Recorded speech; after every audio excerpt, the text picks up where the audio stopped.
nilaga. So, gagamitin na natin yung bago nating kaserola.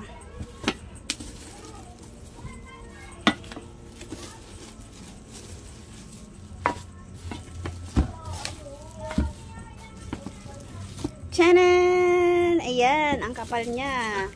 Ayan, oh. Uy.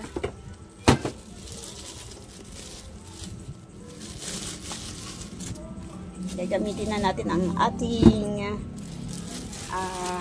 quesabella. Ayan siya. Diba? Tapos ang kapal niya. Ayan, oh. Ito yung malaking kaserola. Ayan. Paglulutuan ko na siya ng nilagang baboy.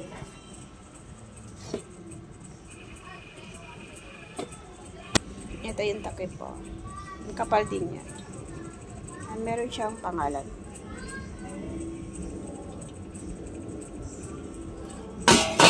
Yan. Ayan. Ganyan siya kataas. Nakapal.